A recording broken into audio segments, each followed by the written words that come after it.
आप देख रहे हैं अपना बिहार और आपके साथ मैं हूं विवेक। गरीब सवर्णों के लिए 10% के आरक्षण के केंद्र सरकार के फैसले पर सुप्रीम कोर्ट की मुहर के बाद बिहार की सियासत गर्म हो गई। आरजेडी जहां सधे अंदाज में प्रतिक्रिया देकर जातिगत जनगणना की मांग कर रहा है, तो वहीं मुख्यमंत्री नीतीश कुमार ने गठबंधन के सहयोगी के स्टैंड से अलग बयान देते हुए सुप्रीम कोर्ट के फैसले का स्वागत कर दिया है।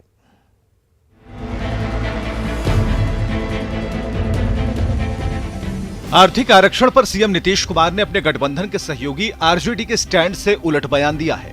उन्होंने ईडब्ल्यूएस पर सुप्रीम कोर्ट के फैसले का स्वागत किया। साथ ही उन्होंने आरक्षण पर लगी 50% की लिमिट को बढ़ाने की मांग की है। सीएम नीतीश कुमार ने कहा कि ओबीसी समेत दूसरे पिछड़े वर्गों को उनकी आबादी के हिसाब से आरक्षण मिले, इसके लिए आरक्षण की सीमा को बढ़ाना जरूरी है। सीएम ने जातीय जनगणना की मांग दोहराई है। जो गरीब है, चाहे वो किसी बिरादरी का किसी जाति का हो, सबकी हम लोग मदद करेंगे, उसके लिए ये सब करवा रहे हैं। ये तो हम लोग करवा रहे हैं कि देश भर में भी हो जाए। आई जो 50% पर है और आगे बढ़ जाए, सबसे अच्छा होगा, बहुत अच्छा। नीतीश कुमार के बयान पर बीजेपी तंज कस रही है। आरजेडी के संगत के असर की बात कही जा रही है। सुनिए बीजेपी प्रवक्ता का ये बयान। आप जो है बिहार के मुख्यमंत्री हैं, आप जितना हो सकता है आरक्षण के दायरे को बढ़ा सकते हैं। आप क्यों नहीं बढ़ा रहे हैं? आपको कौन रोका है? आप भारत के संविधान के दायरे में रह करके सर्वोच्च न्यायालय के आदेशों को मानते हुए आपको जितना आरक्षण देना है दीजिए, हम लोग स्वागत करेंगे। लेकिन गरीब सवर्णों को जो सर्वोच्च न्यायालय का फैसला है, उसका तो आप कुटिलता पूर्वक अपने बयान से राजद की संगति में जाकर इस टाइप का बयान मत दीजिए। सोमवार को सुप्रीम कोर्ट की बेंच ने 3-2 के मत से ईडब्ल्यूएस कोटा जारी रखने को मंजूरी दी थी। देश की सर्वोच्च अदालत का कहना है कि सामाजिक और आर्थिक रूप से पिछड़े वर्गों के लिए 50% कोटा को ये 10% रिजर्वेशन बाधित नहीं करता। सत्ता में भागीदार आरजेडी के नेता जहां इस मुद्दे पर संभलकर बयानबाजी कर रहे हैं, इसी फैसले के आधार पर जातिगत जनगणना की मांग की जा रही है। ऐसे में मुख्यमंत्री नीतीश कुमार के ताजा बयान ने बिहार की सियासत को गर्म कर दिया है। न्यूज़ 18 के लिए पटना से आनंद अमृतराज की रिपोर्ट। गुरु पूर्णिमा और गुरु नानक देव जी के महाराज के 554वें प्रकाश उत्सव पर मुख्यमंत्री नीतीश कुमार पटना सिटी स्थित तख्त श्री हरमंदिर पहुंचे, जहां उन्होंने गुरु के दरबार में मत्था टेका। इस दौरान मुख्यमंत्री को सिरोपा भी भेंट किया गया। मुख्यमंत्री के साथ जल संसाधन मंत्री संजय झा, वित्त मंत्री विजय चौधरी समेत कई लोग शामिल थे। मुख्यमंत्री नीतीश कुमार ने जैसे ही गुरु के दरबार में मत्था टेका, वहां पर मौजूद लोगों में एक महिला ने नीतीश कुमार और सभी लोगों को अपनी बातों से चौंका दिया। महिला ने कहा कि नीतीश भैया, आप प्रधानमंत्री के लिए तैयार हो जाइए। महिला की इस बात पर आश्चर्यचकित नीतीश कुमार मुस्कुराते हुए निकल गए। प्रधानमंत्री के लिए तैयार हो जाइए। प्रधानमंत्री के लिए तैयार हो जाइए। प्रधानमंत्री के लिए तैयार हो जाइए। मुख्यमंत्री नीतीश कुमार ने शराबबंदी कानून की समीक्षा कर एक बार फिर से अधिकारियों को नया निर्देश दिया और इस बार रणनीति को बदलते हुए शराब पीने वालों की बजाय शराब की तस्करी करने वालों और उनका भंडारण करने वालों पर नकेल कसने की तैयारी है। इन सबके बीच सवाल खड़ा हो रहा है कि शराबबंदी पर बार बार के उपाय कारगर क्यों नहीं हो रहे।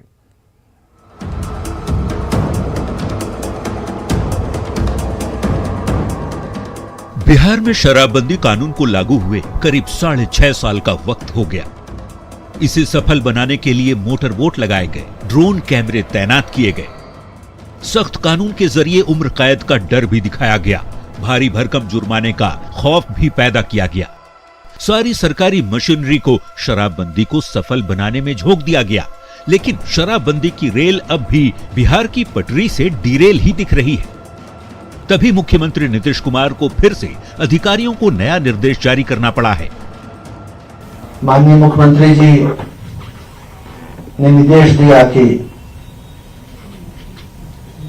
नाजायज शराब की आपूर्ति और बिक्री के खिलाफ चल रहे अभियान को और भी सघन बनाया जाए, उसमें तेजी लाई जाए और जो शराब सप्लाई करने वाले हैं, चाहे राज्य से बाहर के हों या राज्य के अंदर के हों, या जो उसका भंडारण करते हैं या जो बिक्री करते हैं, उनको ही पकड़ा जाए।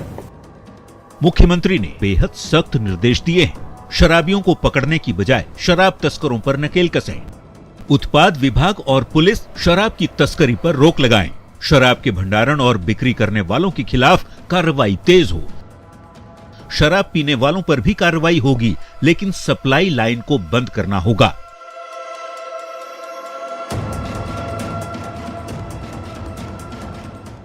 एक अप्रैल 2016 से ही बिहार में शराबबंदी कानून लागू है। सरकार की तमाम कोशिशों के बाद भी शराब की सप्लाई हो रही है। शराब पीने वाले शराब पी रहे हैं, पिलाने वाले पिला रहे हैं। दूसरे राज्यों में बैठे बड़े शराब माफिया बिहार में शराब की सप्लाई कर रहे हैं।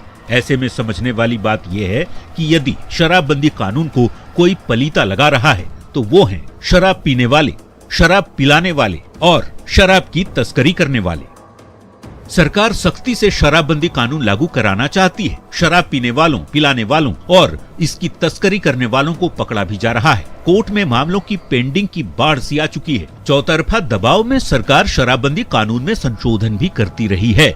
ऐसे में एक बार फिर से सीएम नीतीश कुमार ने शराबबंदी कानून को और प्रभावी तरीके से लागू करने के सख्त निर्देश दिए हैं। शराब माफियाओं को पकड़ने और स्पीडी ट्रायल के जरिए सजा दिलाने के निर्देश दिए हैं।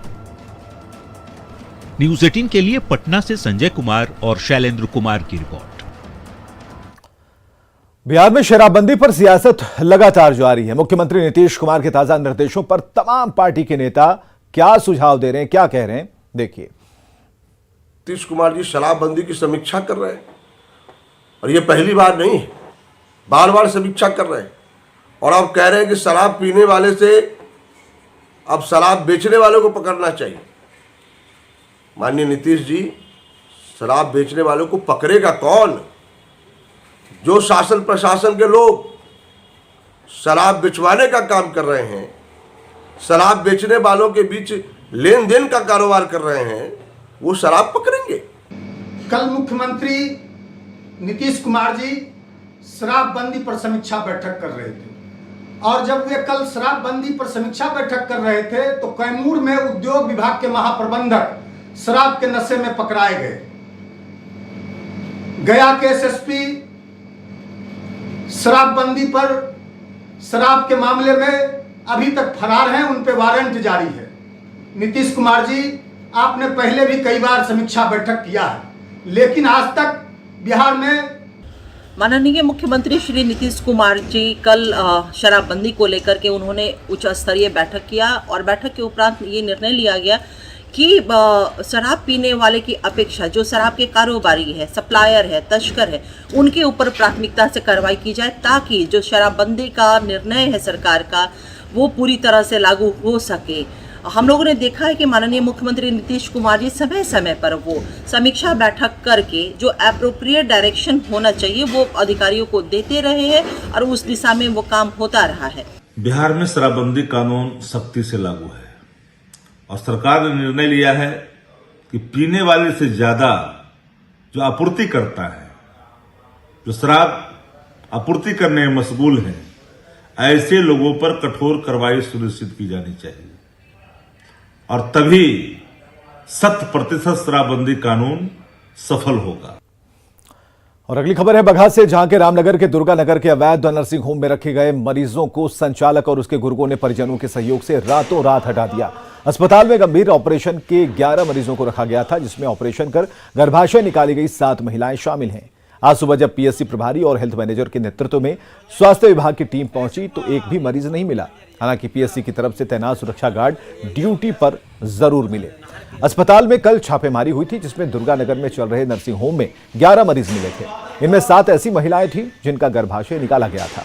अधिकारियों ने इन सभी मरीजों को जीएमसीएच में भेजने और अस्पताल को सील करने का आदेश दिया था और साथ ही वहां 3 स्वास्थ्य पदाधिकारी और सुरक्षा गार्ड को तैनात भी किया गया था। लेकिन नर्सिंग होम संचालक के गुर्गों ने एक-एक कर सभी को वहां से हटा दिया और इसके बाद मरीजों को भी निकाल लिया गया।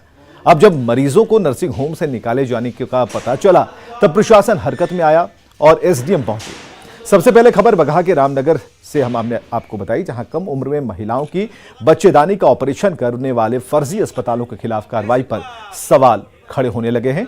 जिन 11 महिलाओं का ऑपरेशन किया गया था उन्हें अस्पताल से निकाला गया है।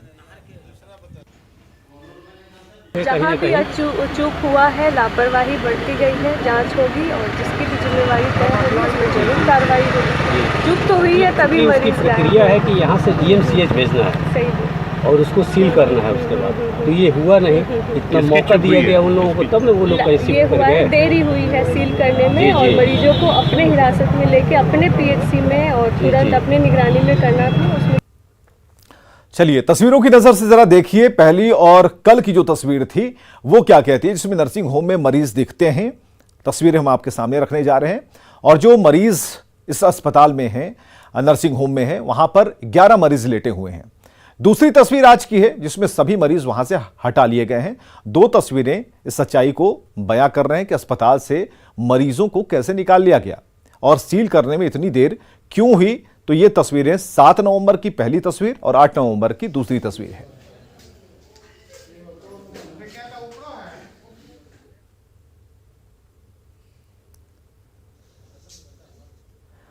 और बघा के रामनगर में जहां कम उम्र की महिलाओं की बच्चेदानी का ऑपरेशन करने वाले फर्जी अस्पतालों के खिलाफ कार्रवाई करने पर सवाल खड़े हो गए। जिन 11 महिलाओं का ऑपरेशन किया गया उनमें अस्पताल से निकाल लिया गया।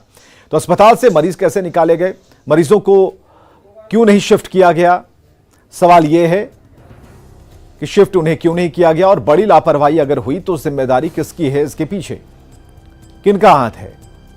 सवाल यह भी है कि अस्पताल से मरीजों को कैसे निकाला गया।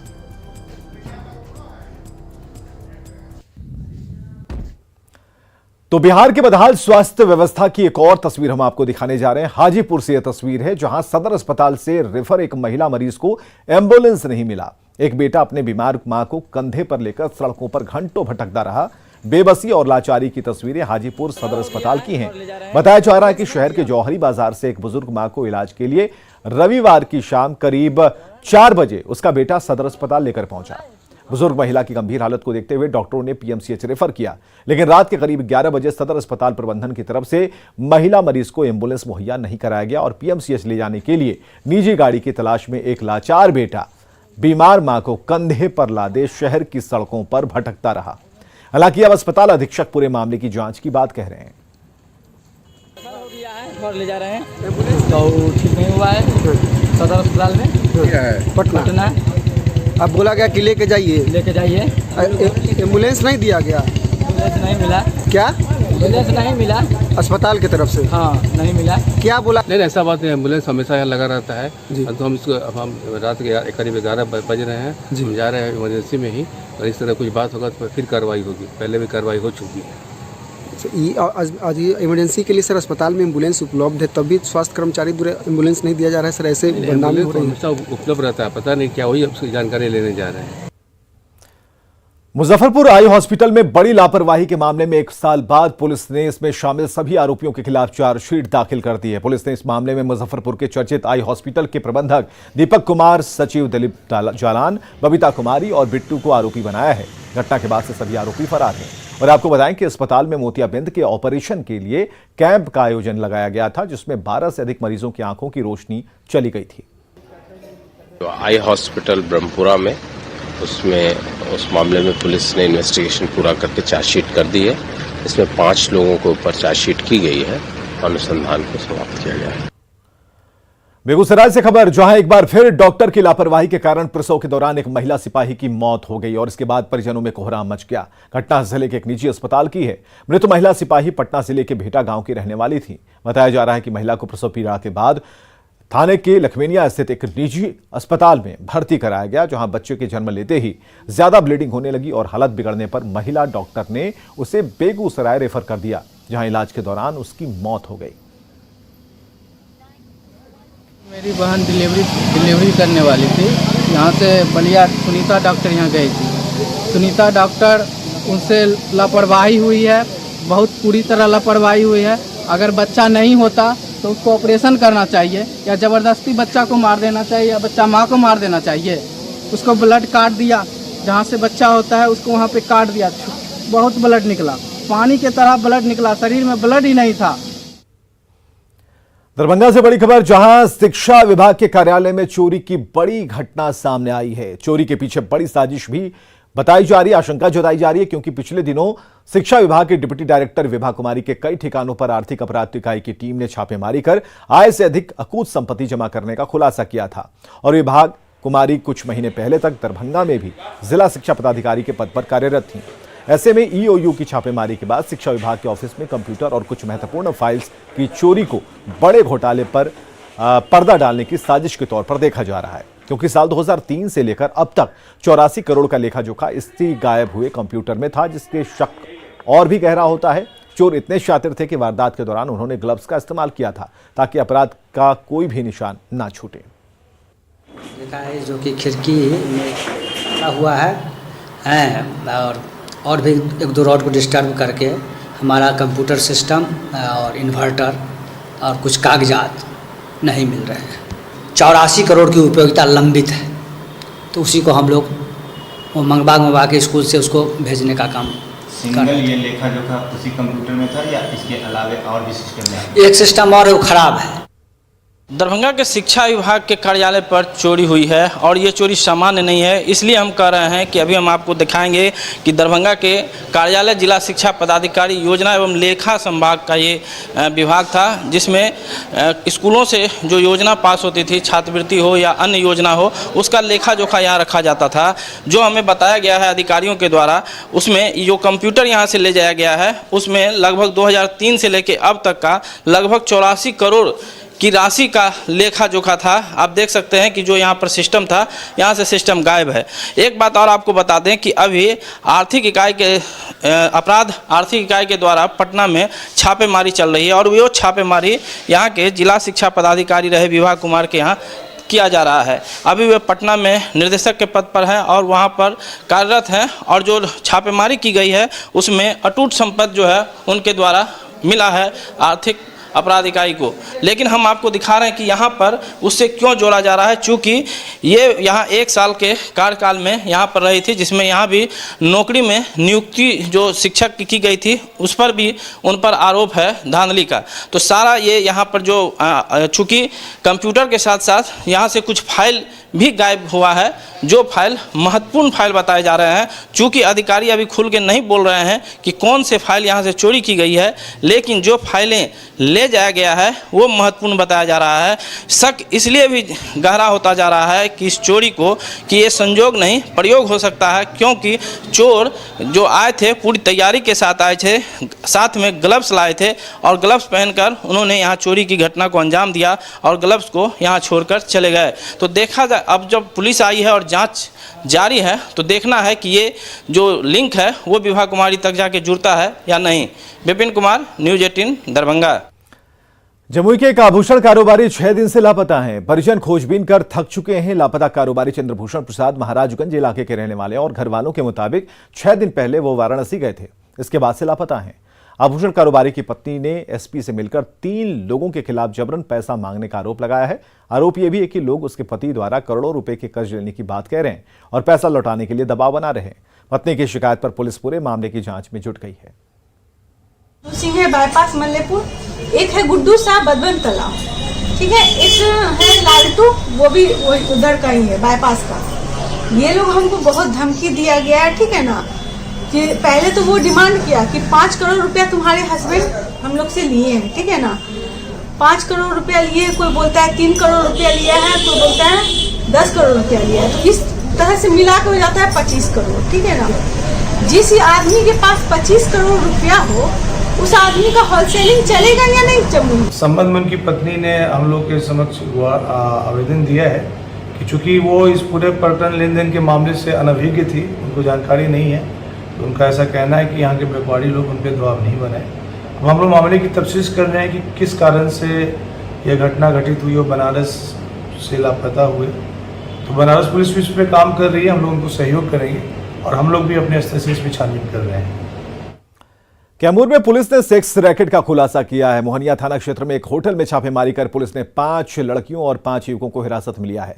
होटल पूर्व प्रखंड प्रमुख धर्मेंद्र गुप्ता का बताया जा रहा है। वहीं पुलिस ने होटल से एक गाड़ी को भी जब्त किया। फिलहाल पुलिस सभी आरोपियों से पूछताछ कर रही है। लखीसराय में फर्जी पुलिस अधिकारी बताकर कपड़ा व्यवसायी को 4 लाख का चूना लगाने का सनसनीखेज मामला सामने आया। बताया जा रहा है कि कबैया थाना क्षेत्र निवासी महेश यादव अपने कपड़े दुकान से पैसे जमा करने बैंक जा रहे थे और इसी दौरान पचना रोड के पास 2 लोगों ने खुद को पुलिस अधिकारी बताकर थैला जांच करने की बात कही और जांच के दौरान झांसा दिया। थैले से 4 लाख रुपए निकालकर चलते बने। यही नहीं, कारोबारी को सतर्कता के साथ बैंक जाने की हिदायत भी दी, लेकिन जब बैंक व्यवसायी ने बैंक में थैले से पैसा निकालने की कोशिश की, थैले में देखा तो मात्र 1 लाख ही बचा था। इसके बाद व्यवसायी ने कबैया थाने को सूचना दी। पुलिस सीसीटीवी कैमरे से फर्जी पुलिस अधिकारी की जल्द पहचान कर गिरफ्तार करने की बात कह रही है।